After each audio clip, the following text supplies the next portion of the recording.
मैं Akshay Narayan Pareek, assistant professor sociology, government college Bundi.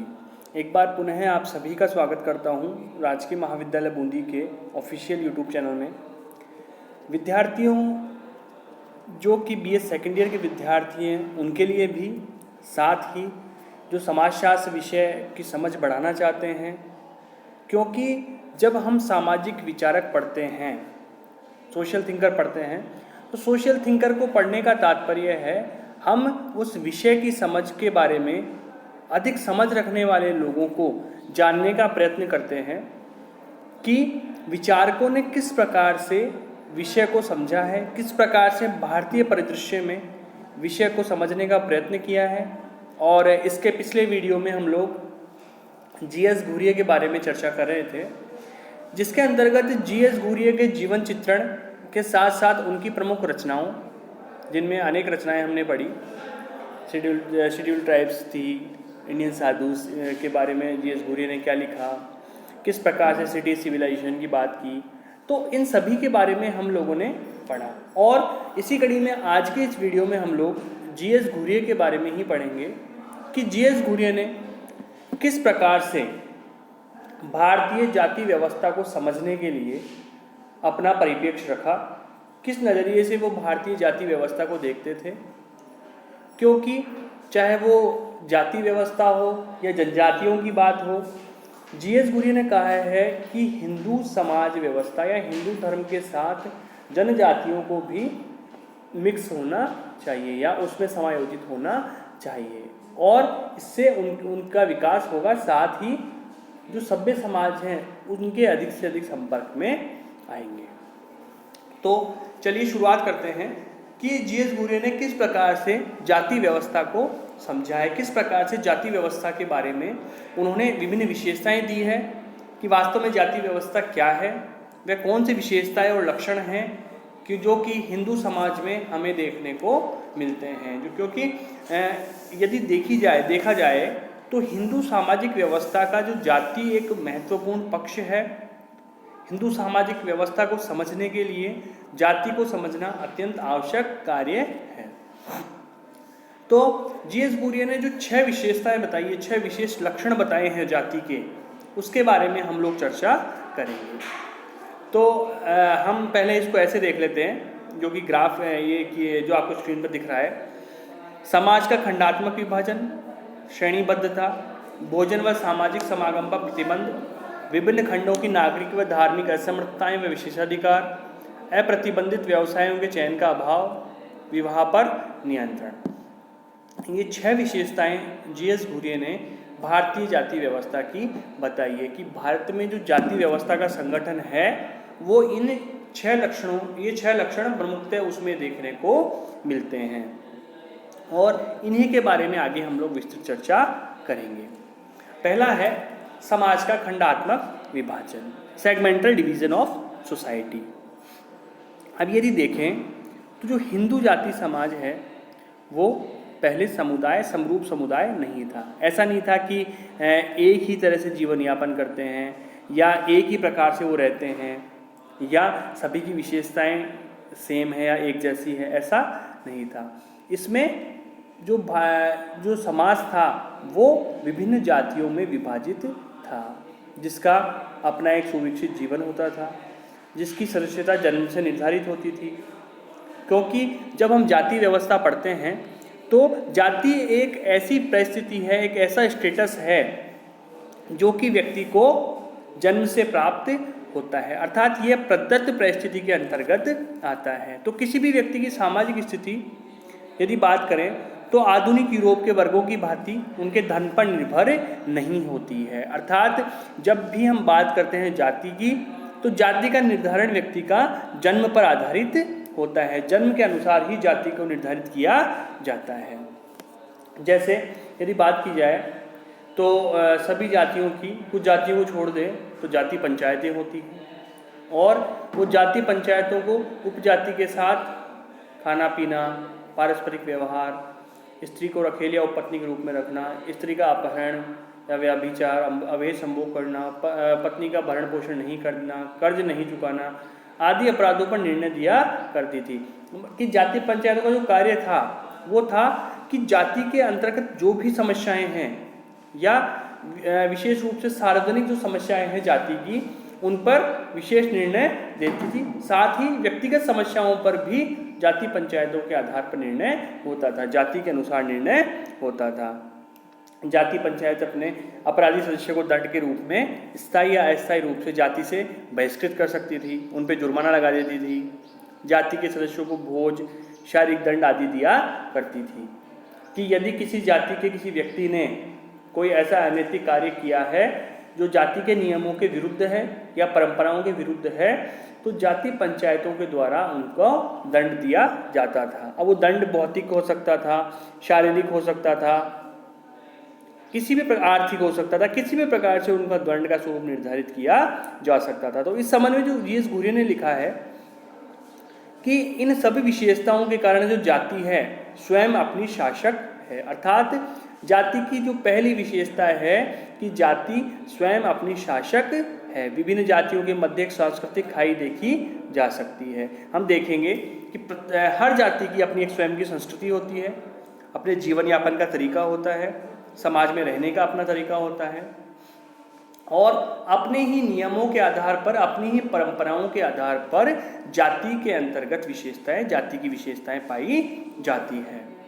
तो GS. घुरिया ने कहा कि जो जातियां हैं छोटी तथा अपने आप में समूची सामाजिक दुनियाएं होती है और विशाल समुदाय में सम्मिलित रहते हुए भी एक दूसरे से भिन्न होती है। तो कहने का तात्पर्य है जो कि जाति व्यवस्था है उसका पहला लक्षण ये है कि इनमें एक अपनी स्वयं की संस्कृति होती है, इतने संपूर्ण समाज में रहते हुए भी ये अपनी परंपराओं को अपने स्वयं के आधार पर चलाती है। यदि हम देखें, व्यवहारिक रूप में हम देखेंगे तो किसी भी जाति की जो विशेषताएं हैं, रहने का ढंग है, जीवन यापन करने के तरीके हैं, उनकी परंपराएं हैं, रूढ़ियाँ हैं, या किसी भी प्रकार से यदि हम सामाजिक आर्थिक रूप से हम देखेंगे तो हम पाएंगे कि जाति विशेष का की अपनी स्वयं की विशेषताएं होती है, उनके स्वयं के नियम होते हैं, सामाजिक नियम होते हैं, कानून होते हैं और उसी के आधार पर जाति पंचायतों का गठन किया जाता है। तो प्रत्येक जाति की दूसरी जाति से भिन्नताएं देखने को मिलती हैं। जो हिंदू समाज है अनेक जातियों और उपजातियों में विभाजित है। तो पहला है समाज का खंडात्मक विभाजन की विभिन्न खंडों में जातियां विभक्त होती हैं। दूसरा है हायरार्की, श्रेणीबद्धता। अब घुरिया जो कहते हैं कि एक जो श्रेणीबद्धता है वो भी जाति व्यवस्था का एक महत्वपूर्ण लक्षण है। क्यों है? क्योंकि भारत में उच्चता और निम्नता के क्रम में जातियों में सामाजिक वरिष्ठता देखने को मिलती है। जो जातियां हैं उनमें उच्चता और निम्नता का क्रम पाया जाता है। जब हमने सामाजिक स्तरीकरण पढ़ा था तब हम लोगों ने इसको स्पष्ट से देखा था कि किस प्रकार से जाति व्यवस्था में भी हायरार्की, सामाजिक स्तरीकरण पाया जाता है। इसमें ब्राह्मण उच्च परिस्थिति में, या ये कहें अस्पृश्य जातियां निम्न परिस्थिति वाली होती है और अन्य को इसके प्रतिष्ठानुसार मध्य क्रम में स्थित होती है। खैर वर्तमान में यदि हम देखा जाए तो जो हायरार्की है उसमें कुछ कमी आई है और जाति व्यवस्था में जो हायरार्की, उच्चता निम्नता का क्रम है उसको जातिगत आधार पर नहीं देखा जाता है, परंतु कुछ स्थानों पर अभी भी जो हायरार्की है, श्रेणीबद्धता है, वो प्रचलन में है। तीसरा है भोजन व सामाजिक समागम पर प्रतिबंध। अब यदि हम देखेंगे तो ये जाति व्यवस्था के नियम ही निर्धारित करते हैं कि जाति के सदस्य को किस प्रकार का भोजन और पेय पदार्थों को ग्रहण करना चाहिए और किन किन पदार्थों को ग्रहण करना नहीं चाहिए। तो घुरिया ने भोजन और सामाजिक समागम संबंधी नियमों के आधार पर भारत को 2 भागों में विभाजित किया है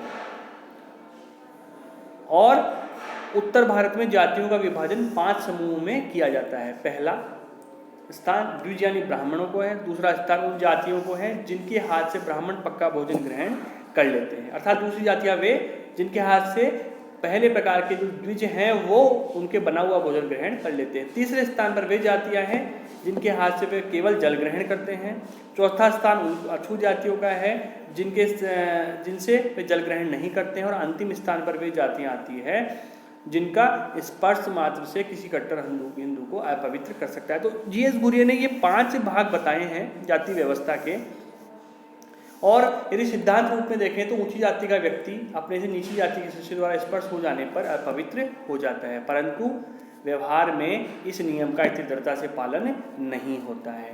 और यदि वर्तमान में आधुनिकीकरण के युग में हम देखें, वर्तमान में जो वैश्वीकरण आधुनिकीकरण का युग है इसमें देखें तो जाति व्यवस्था का ये जो नियम है वो बहुत शिथिल हो गया या शिथिल पड़ गया है। तो इस व्यवहार का इतनी दृढ़ता से पालन नहीं किया जाता है। अब देखा जाए तो कुछ स्थान ऐसे हैं, जैसे दक्षिण भारत की बात करें, मद्रास है, विशेषकर मालाबार में, तो इसको और अधिक विस्तृत रूप में देखा जा सकता है। कहने का तात्पर्य है कि यहाँ तक है कि एक निश्चित दूरी से कम दूरी होने पर भी उच्च जातियाँ अपवित्र हो जाती है। तो परंतु यदि व्यवहारिक रूप में हम देखेंगे तो जाति व्यवस्था का ये नियम वर्तमान परिदृश्य में लागू नहीं होता है, या होता है तो बहुत कम स्थानों पर लागू होता है। अगला है विभिन्न खंडों की नागरिक व धार्मिक असमर्थताएं एवं विशेषाधिकार।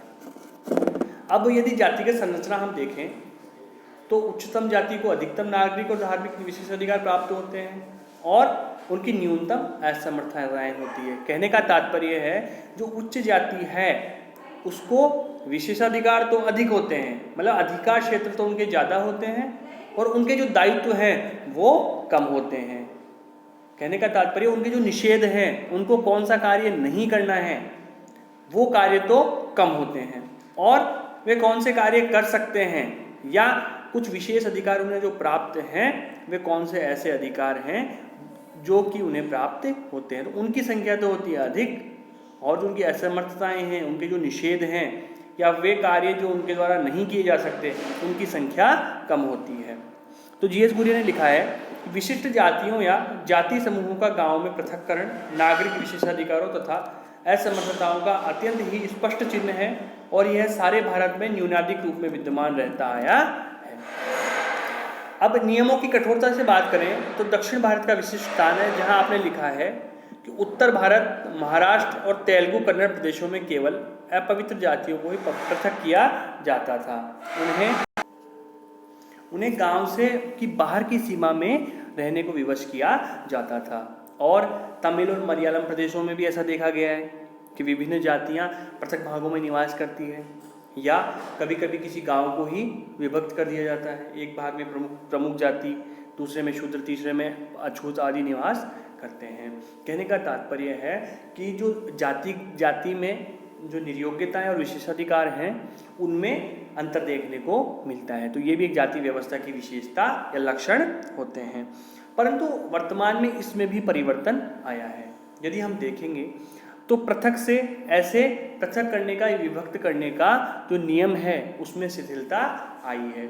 और यदि महानगरों की, नगरों की या कस्बों की भी हम बात करें तो ऐसा देखने को नहीं मिलता है, परंतु जो छोटे गांव हैं, जो ग्रामीण हैं, छोटे छोटे गांव हैं, उनमें अधिक ये चीज़ देखने को मिलती है, या अधिक ये असमर्थताएं और विशेषाधिकार देखने को मिलते हैं। अगला है अप्रतिबंधित व्यवसायों के चयन का अभाव।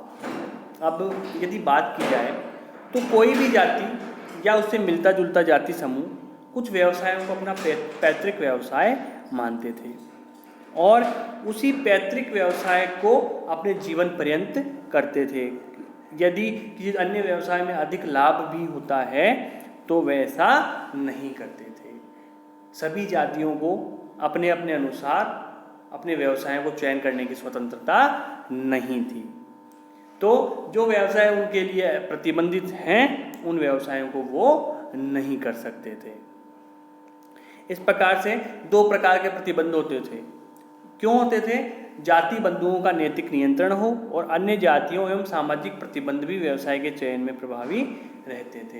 तो गुरिया ने इसका उदाहरण दिया है कि जन्मजात ब्राह्मण के अतिरिक्त कोई भी व्यक्ति पुरोहित का कार्य करने की अनुमति प्राप्त नहीं कर सकता था, इसलिए परंपरागत एवं आनुवांशिक रूप से ब्राह्मणों का ये कार्य रहा है। आपने यह भी स्पष्ट किया, घुरिये ने यह भी कहा कि महाराष्ट्र प्रदेश में ब्राह्मणों को अनेक लौकिक कार्यों जैसे लेखापाल और सैनिक सेवा में देखा जा सकता है। इस प्रकार के विद्रोह से पूर्व ब्राह्मण बंगाल की सेना में सेवारत थे। कहने का मतलब है, अनेक उदाहरणों से घुरिये ने स्पष्ट किया है कि जो अप्रतिबंधित व्यवसाय हैं वो जाति व्यवस्था का एक लक्षण है कि किन किन जातियों को कौन सा व्यवसाय करना है एवं कौन से व्यवसाय उनके लिए निषेध हैं, इसका पहले से नियम पाया जाता है। परंतु वर्तमान में इस क्षेत्र का लगभग व्यवहारिक रूप में हम देखें तो ये हमें बहुत कम दिखाई देता है। प्रत्येक व्यक्ति अपनी योग्यता के अनुसार, अपनी आदतों के, अपनी योग्यता के और अपनी कार्य क्षमता के अनुसार किसी भी कार्य को कर सकता है, उसे किसी प्रकार से प्रतिबंधित नहीं किया जाता है। अगला है विवाह पर नियंत्रण। तो यदि हम सबसे पहले जाति छोड़ के सबसे पहले हिंदू समाज की बात करें, हिंदू धर्म की बात करें, तो विभिन्न जातियों में जातिगत अंतर्विवाह और गोत्र बहिर्विवाह का प्रचलन पाया जाता है। तो इस प्रकार से जो प्रत्येक जाति है वो अंतर्विवाही होती है। तो जाति व्यवस्था का जो अंतर्विवाह का नियम है बहुत कठोर माना जाता है। वेस्टरमार्क ने तो अंतर्विवाह को जाति व्यवस्था का सार माना है। और यदि व्यवहारिक रूप में भी हम देखेंगे तो वर्तमान समय में जो जाति व्यवस्था है उसका जो सर्वाधिक नियम हमें देखने को मिलता है, ऐसा नहीं है कि वर्तमान में अंतर्जातीय विवाह नहीं होते हैं, परंतु बड़े बड़े महानगरों या उच्च वर्ग को छोड़कर जब बात मध्यम वर्ग की और निम्न मध्यम वर्ग की और निम्न वर्ग की आती है तो हमें अंतर्जातीय विवाह बहुत कम देखने को मिलते हैं। अर्थात विवाह का जो स्वरूप है वो अंतर्विवाही विवाह की प्रकृति पाई जाती है। इस नियम का यदि कोई उल्लंघन करता है व्यक्ति तो उसको जाति से निष्कासित कर दिया जाता है या सामान्यतः उसे दंड भी दिया जाता है। तो इस प्रकार से विवाह पर भी जाति व्यवस्था में नियंत्रण पाया जाता है। ये जो सभी 6 विशेषताएं हैं जी.एस. घुरिये ने उन परिस्थितियों में जब बताई कि जाति व्यवस्था के अंतर्गत प्रमुख रूप से ये लक्षण पाए जाते हैं। लेकिन वर्तमान यदि हम बात करें वर्तमान में, तो इन 6 लक्षणों में से कुछ लक्षण ही हमें देखने को मिलते हैं। वो जो कठोरता थी, उन नियमों में जो कठोरता थी, उन नियमों में कठोरता कम पड़ी है, उनमें लचीलापन अधिक देखने को मिलता है और जाति व्यवस्था के नियमों में शिथिलता सामान्यतः हमें देखने को मिल जाती है। तो इस प्रकार से जी.एस. घुरिये ने जाति व्यवस्था को समझाया है, जाति व्यवस्था के लक्षणों की बात की है, विशेषताएं बताई है। और ये प्रश्न बहुत महत्वपूर्ण है क्योंकि जाति व्यवस्था, जी.एस. घुरिये का जाति व्यवस्था का जो की विशेषताएं हैं वो अक्सर परीक्षा में भी पूछा जाता है। इसलिए भारतीय जाति व्यवस्था को समझने या ये कहें कि भारतीय जाति व्यवस्था के इतिहास को समझने के लिए, साथ ही परीक्षा के दृष्टिकोण से, दोनों ही दृष्टियों से देखें तो ये एक महत्वपूर्ण विषय बन जाता है। तो आज के लिए बस इतना ही। बहुत बहुत धन्यवाद।